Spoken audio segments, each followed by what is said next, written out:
Oo, uyumadın mı bugün? Sabaha kadar çalıştım ama bu defa oldu. Allah Allah. Ne yaptın? Akşama gel görürsün bak. Ustam, hayırlı sabahlar. Hayırlı sabahlar. Sabah şerifler hayır olsun. Hayırlı sabahlar ustam.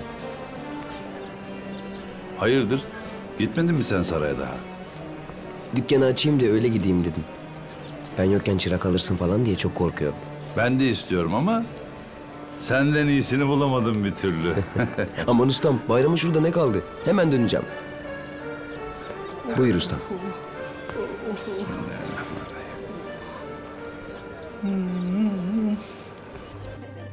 Kaldır bakayım kolunu. Buyurun efendim. Nasıl oldu? İyi mi? Çok güzel oldu. Tamam, sağ ol. Sen de daha fazla yorma kendini. Dilruba, seni anlamaya çalışıyorum.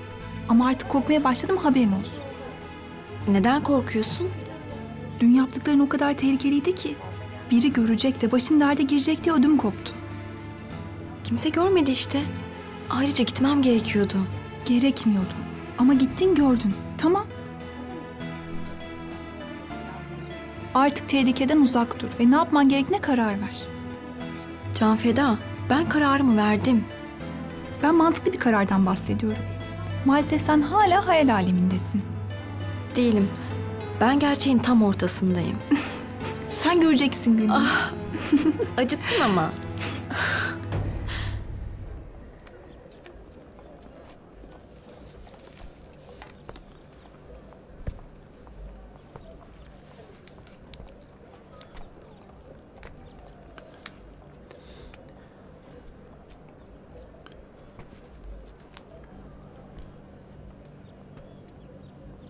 Sordun mu?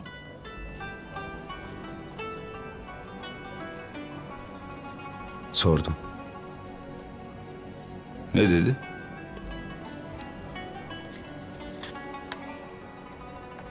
Cevap için mühlet istedi. Sen de çok korkuyorsun hayır derse diye. Çıkış yolu bulamıyorsun. Bu da seni bitiriyor, acı veriyor. Niye? Çünkü sevginin olduğu yerde sitem de vardır. Aşk acı verir. Tabiatında vardır. Fakat bilmediğin bir şey var. Mevlana Hazretleri der ki, iki kuşu birbirine bağlarsan, 2 tane olan kanatları 4 tane olduğu halde uçamazlar. Niye? Bilemiyorum. Çünkü ikilik mevcuttur. Ama biri diğeri için kendini feda ederse ikilik kalkar. Evlat, sadece kendini düşündüğün için acı çekiyorsun. Peki onu hiç düşündün mü? Birlikte uçmayı hiç denedin mi? Peki ustam, nasıl yapacağım? Düşün bakalım.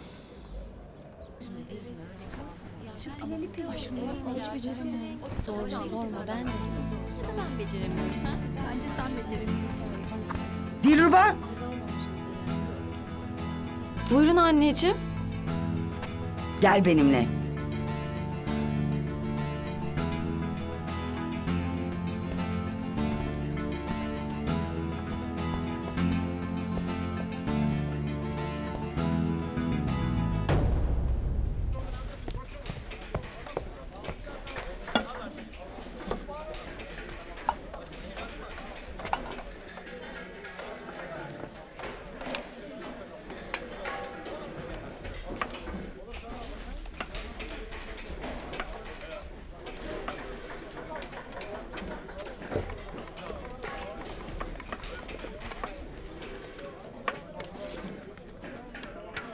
Etleri iri doğruyorsun. Biraz daha küçült.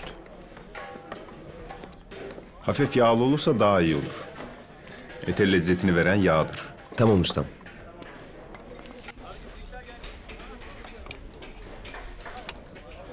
Dün sahurda hoşafa niye mis kattın? Şey, Sonra da gül yaprakları dökülmüş tepsinin üstüne. ustam güzel görünür diye düşündüm. Benden izinsiz ve habersiz. Böyle şeylerin yasak olduğunu bilmiyor musun? Ustam, ben farklı bir lezzet olsun diye. Bir daha duymayayım. Affedersiniz ustam.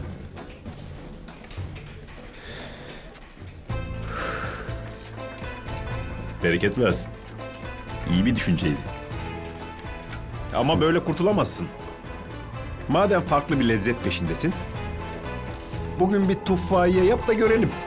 Baş üstüne ustam. Tufahiye mi?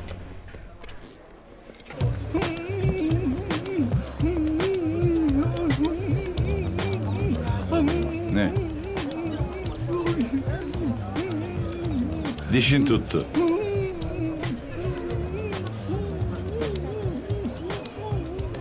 Çeneni bile kıpırdatamıyorsun.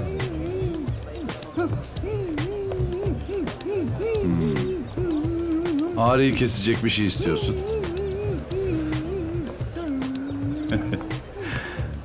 Ama sen oruçsun.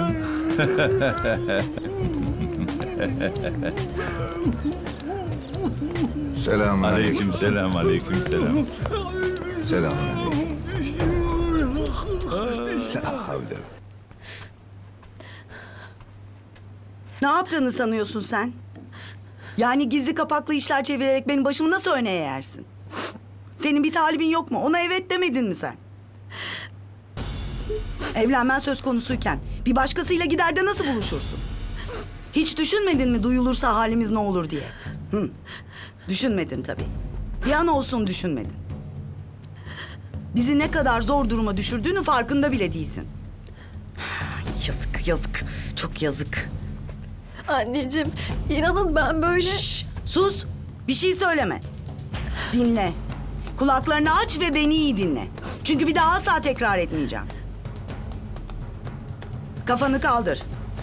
Kafanı kaldır ve bana bak. Bir daha onu görmek yok. Bu iş başlamadan bitecek. Bir talibin olduğunu sakın unutma Dilruba ve ona göre davran. Anlaşıldı mı? Sana anlaşıldı mı dedim.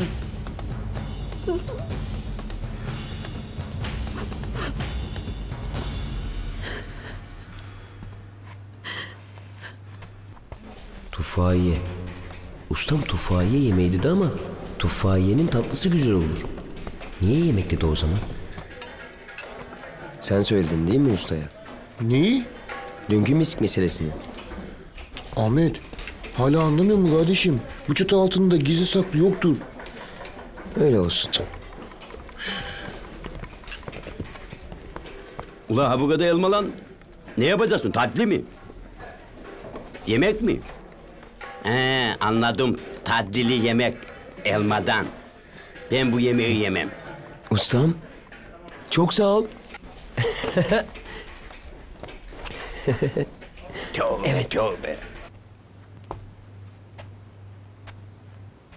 Utanmadınız değil mi beni kandırmaya? Anlamayacağım mı sandınız? Şemsinur Kalfa, vallahi benim bir şeyden haberim yok. Siz can fedayı çıkarın dediniz, biz de çıkarttık. Sonra ne yaptınız? Anlatın çabuk. Beni daha fazla sinirlendirmeden anlatın. Nihan da söyledi ya, biz sizin dediğinizi yaptık. Bahçede hep Can Feda'nın yanındaydık. İnanın ki bir şeyden haberimiz yok. Ya Dilruba? Ondan da mı haberiniz yok? O güllerin yanındaydı. Ha, siz de onun ne yaptığını bilmiyordunuz öyle mi? Bilmiyorduk. Vallahi de billahi de bilmiyorduk Şemsinur Kalfa. Bana bakın kızlar. Bu tek başına yapılacak iş değil. Hepiniz suçlusunuz. Duyulursa ne olur biliyor musunuz? Ne yaptığınızın farkında bile değilsiniz. Oyun mu oynuyoruz biz burada? Şemsinur Kalfa. Susun, hiçbir şey söylemeyin. Bu iş cezasız kalmayacak, göreceksiniz. Onların bir suçu yok Şemsinur Kalfa.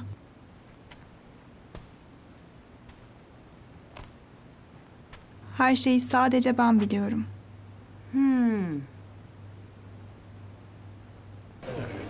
Gidiverdin divana. Dedim ki böyleyken böyle. Ben padişaha çıkacaksın dedim.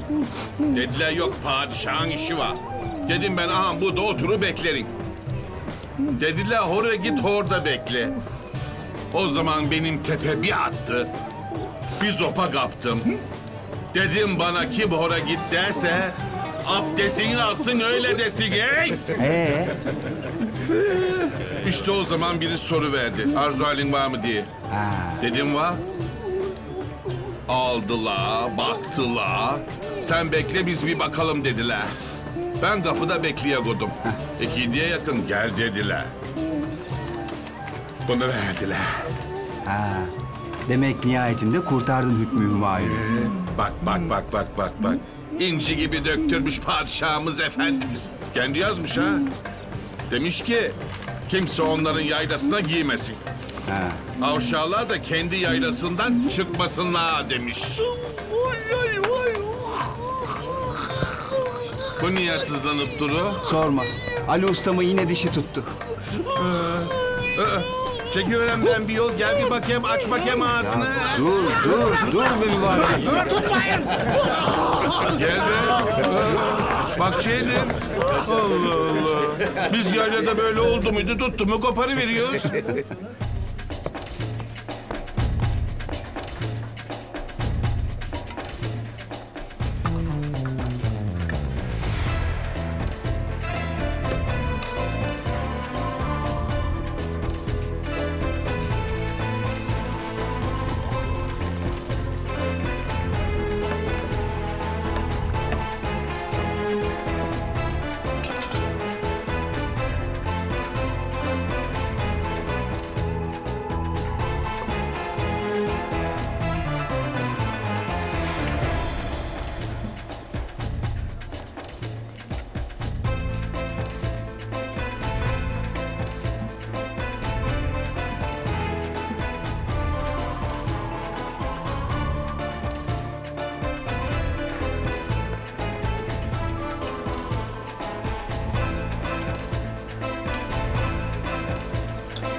Güzel kızım. Belki ağır konuştum. Ama her şey senin iyiliğin için. Bu işe daha fazla devam edersen kendine zarar verirsin. Çok acı çekersin. Şu anda da çekiyorum. İçim acıyor. Geçer yavrum. Acı da diner, aşk da biter. Her şey unutulur gider. Hiç yaşamamış olursun. Ah kızım. Davul bile dengi dengine derler. Bir anlasan, bir görsen kendini bu kadar harap etmeyeceksin.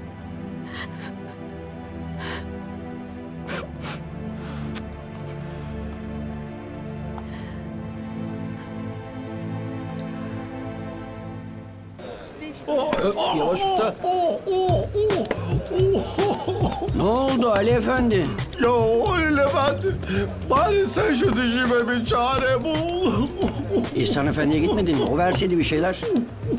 Ona diyecek oldum, Ramazan'dır veremem dedi. Ay Allah! Sanki dişimden ayağıma doğru iniyor mübarek. Akşama kadar dayan. Akşam ilacın benden. Kesilir mi ağrı? İftardan sonra halledeceğim söz. Hadi inşallah. Hadi. Selam. Aleykümselam. 2 tane ekmek alayım. Veririm. Hadi bakalım. Hayırlı Ramazan. Ali. Balam bu nedir?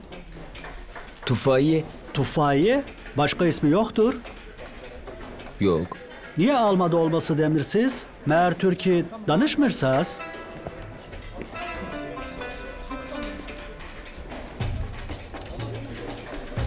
Aferin. Güzel görünüyor.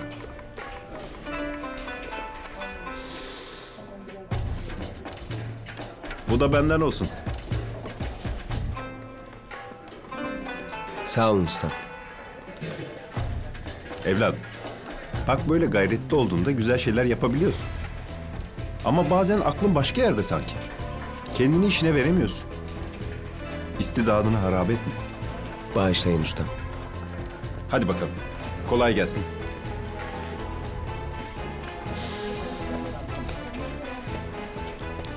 Ula tufa mıydı, tufiye miydi? Neyse bu muydu? Bu ustam. Biz Tebriz'de diyirik ona alma dolması. Ha ondan. Siz Tebriz'de bundan yaparsınız he? He balam. Elmalarınız daha böyle iri. He balam. Ha bizde ne varsa sizde daha iyisi var öyle mi?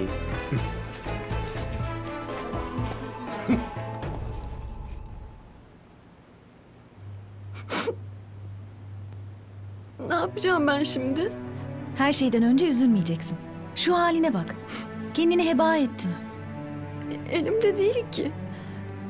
Canım çok acıyor. Halbuki dün ne kadar mutluydum. Bir daha böylesini hiç yaşayamayacağım Gülbahar.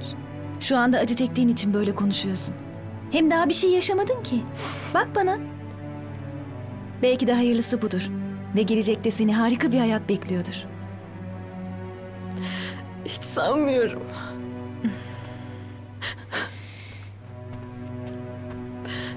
Ben sanıyorum. Hadi şimdi toparlan bakalım. İftara az kaldı. Gidelim de merak etmesinler. Hadi. Balam ne istersen uşağın aşından? Sana ne ula? Bugün yine hesap pişirmedin, avare dolaştın ha? Sen çok pişiyorsun. Helal oldun kazanın başına. Gel balam. Bunu pişirdim. Yaprak sarması. Haydi bismillah. Maşallah. Maşallah. Çok güzel. Güzel.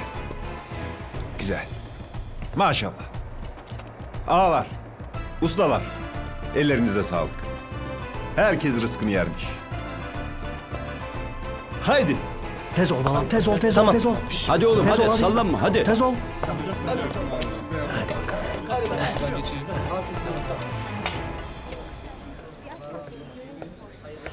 Selamünaleyküm ağalar. Aleykümselam. Buyur, gel otur şöyle, buyur. Bize de bir iki lokmacık vardır değil mi?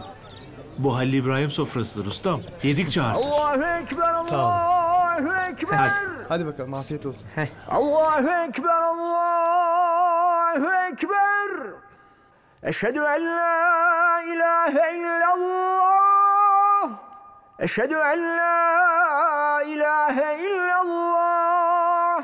Eşhedü enne Muhammeden Resulullah. Eşhedü enne Muhammed... Bir şey yemeyecek misin? Neden böyle yapıyorsun Dilruba? Yok, benim canım istemiyor. Dilruba lütfen biraz ye. Canım istemiyor olur mu hiç? Yemen lazım ama.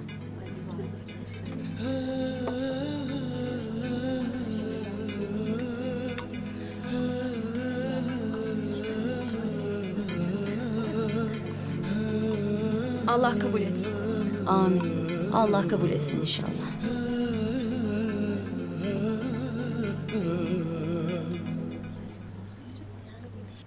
Allahu Ekber, Allahu Ekber, Allahu Ekber, Allahu Ekber. Ramazanda teravih namazlarının makamlı ve ilahilerle kılınması adetti. Buna enderun teravih denirdi. Teravih namazının lezzetini arttırmak için Kur'an-ı Kerim'i güzel okuyan, musiki ihtisası olan güzel sesli müezzinler yollanırdı. 4-5 müezzin bir araya gelip birlikte kâmet okumaya başlarlardı. Buna da cumhur müezzinliği denirdi. Hayy ale's-salâh, ya hayy ale's-salâh, hayy alel-felâh, ya hayy alel-felâh. Kad kâmetis-salâh, kad kâmetis-salâh.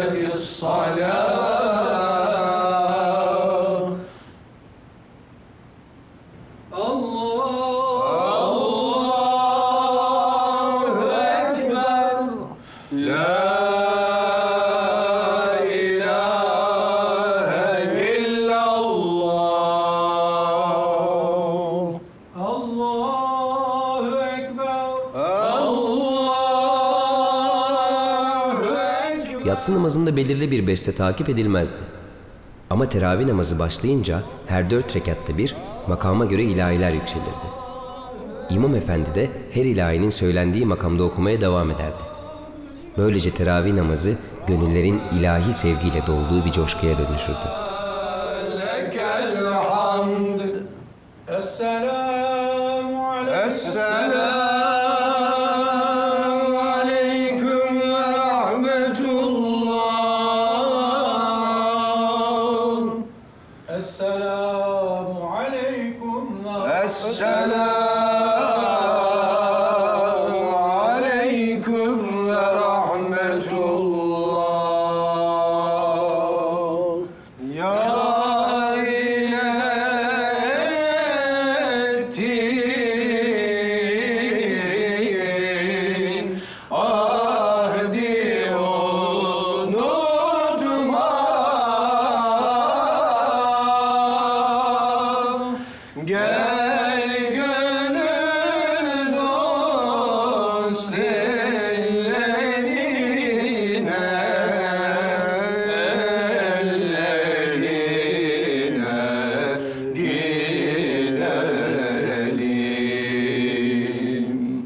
Nigahı iltifatınla beni dilşad buyur canım. Dilin aşadıma gelsin meserret ya Resulallah.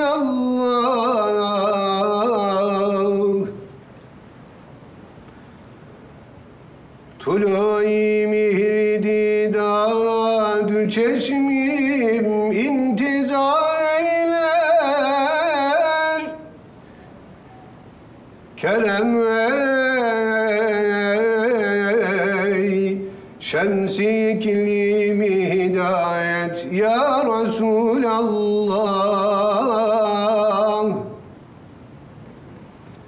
Allahümme salli ala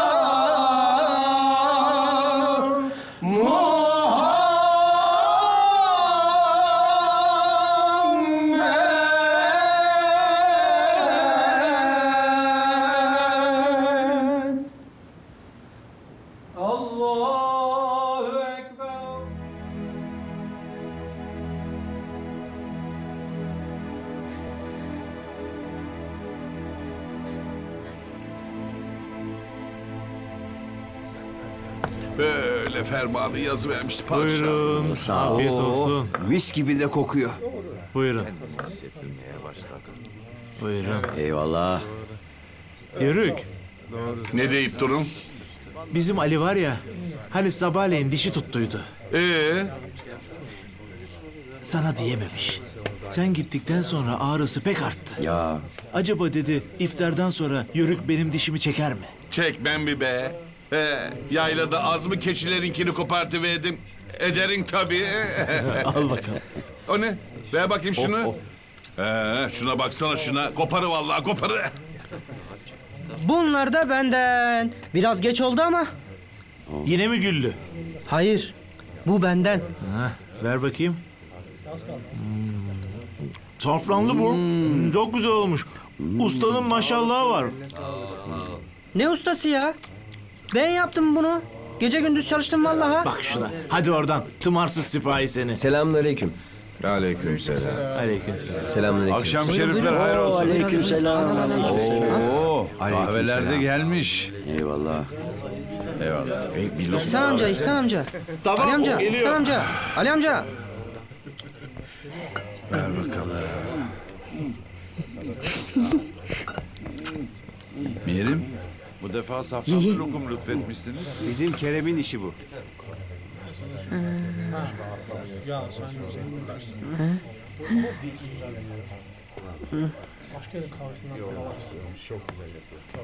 Kerem, çok güzel olmuş evler. Ellerine sağlık. Aferin. Sonunda tutturmuşsun. Çok güzel olmuş. Aferin. Aferin. Afiyet olsun. Hain.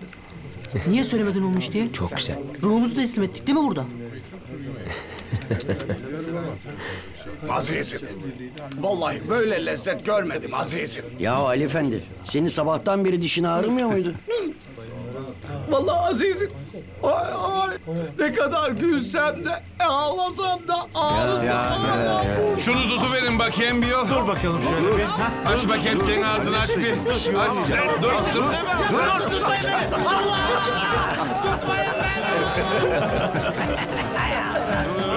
Gördüm. Ne oldu indi buna? Kendi dememiş miydi çekin diye? Gel otur.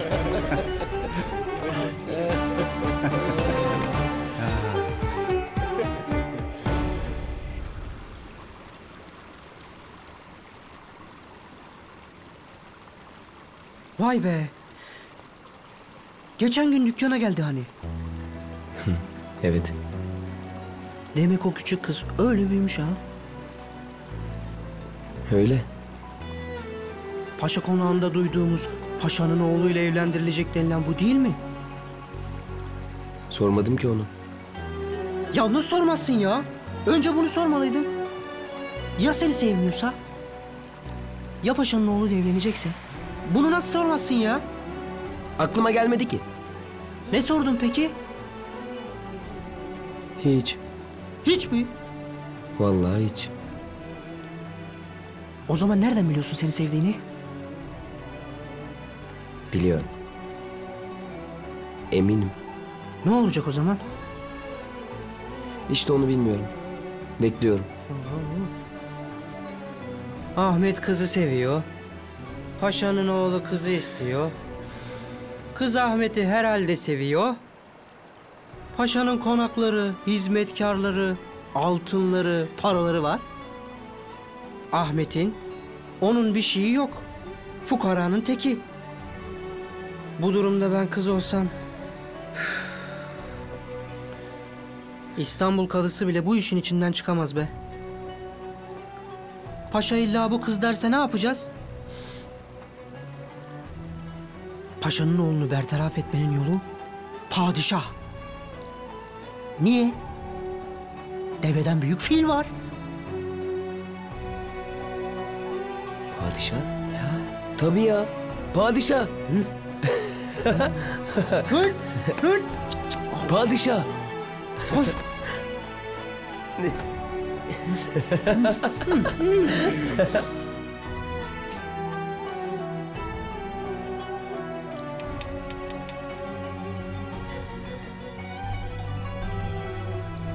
Mutluluk kuş olup uçuverdi avuçlarımdan. Bir duvar ötede olsan da artık bana yıldızlar kadar uzaksın. Rüya mıydı gördüğümüz? Bizi bu kadar mutlu eden bir rüya mıydı? Öyleyse bitmesin demek isterdim içimden. Uyandırma beni. Ama maalesef uyanmamızı istediler. Bu kadar mani varken benim sana evet demem, bekle demem zor. Çok zor. Kafesinden çıkıp sahibinin ellerine konmak isteyen bir kuş gibiyim. Fakat kafesim kilitli. Kıpırdayamıyorum. Kanatlarım kapalı. Yarın ne olacak bilmeden bekliyorum.